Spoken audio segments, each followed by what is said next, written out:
Hey, gang, I wanted to talk to you for a few minutes, real quickly, on police training and how trained should the police be, especially when armed.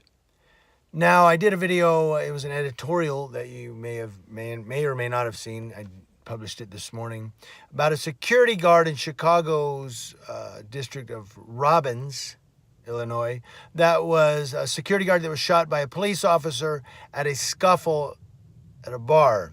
Now, the police responded. The armed security was trying to take hold of the situation, and he was fatally shot by a police officer because he had a gun. And someone commented and said, we weren't at the scene. You weren't there. You don't really know what happened. It's a lot of stuff going on. The police probably didn't go there to kill somebody. And I get that. I understand that argument. I get it, but I don't think that justifies it being done right. Lack of words here. I'm trying to find my words. But I don't think that just because there was a lot going on and it was a lot of commotion, disoriented, confusing, and all of that, I don't believe that that's a justification for, I shot the security guard. It was by accident. There's just a whole lot going on. I saw a guy with a gun. I thought he was a threat, so I shot him. I don't think that justifies good shooting. And I know that I'm not in his situation, but I'll say this. I was in the Army. I did train in close combat. I did train under live fire and different types of, real life situations. I understand that my life wasn't really in danger in that training like this police officers. I have trained in police academy. I did train under real life situations. I understand, again, that's just training. But my point is, based on my training and my education, I want to offer an opinion. Again, this is only an opinion. I may be wrong, may not be right. But I want to say that police officer, I don't believe, by what I read and what, I know as far as my own training and education, I do not believe that he assessed the situation thoroughly. I believe, and again, I know I wasn't there, but I have training. I have a little bit of background in this. I'm able to read a situation like a news story, and in my mind picture that and kind of make a halfway educated opinion from it. So this isn't just me quarterbacking and off the cuff. I actually have training and education in these situations.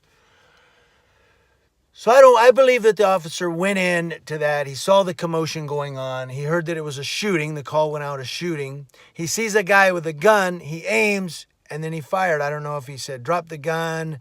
I read the story, but it was really late last night, and I wrote notes and stuff that was in my editorial, but I don't recall. I don't know. I'm sorry. It's a long day. I don't recall if he yelled, drop the gun, or yelled anything to the security guard. I just know that it said that everybody was yelling to the cops. That's a security guard. That's security. And the cops shot him because he had a gun. I guess what I'm saying, I'm sorry if I digress or ramble, but I guess what I'm saying is I don't believe the cop assessed the situation thoroughly. I believe he went in, he saw a guy with a gun, he knew that it was a shooting call, he shot the guy thinking he was taking the threat away. I believe he should have assessed it more thoroughly. I think he needs more training on these situations. I think he needs more handgun training. It's like the guy with the cell phone here in California. It was at Sacramento, right? Sacramento, where the kid ran and he went into the yard, and there's body cam footage of this. The cop looks around the corner and he tells him, hands up or turn around, I forget. And the kid looked and he had a cell phone in his hand, and the cop yelled, gun, bang, bang. He didn't yell, gun, drop it, drop it. He yelled, gun, bang, bang. It was like one rapid succession. Gun, and then bang, bang. And he shot the kid, and he had a cell phone in his hand, not a gun. And this is kind of the same situation in that here you have a cop that rushes into the scene. He sees something, it's a threat, and he shoots him.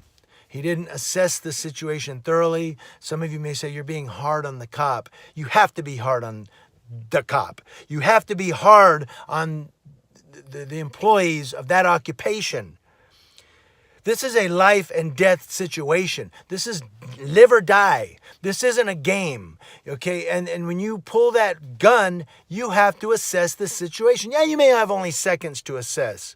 Yeah, you may have only seconds to look around, but you have to assess the situation. If he would have taken 2 more seconds, 3 more seconds, he would have said, oh, it says security on his jacket. Hey, are you security? Stop right there, or whatever. No, he just shot him. I don't know. I know I wasn't at the situation. I know I wasn't there at the scene. But I believe in my mind he did not assess the situation thoroughly and he was undertrained. Had he been more trained in these situations and in these calls, and had he assessed just a few more seconds and listened to what people were yelling at him, he may have thought, that's a security guard? Oh.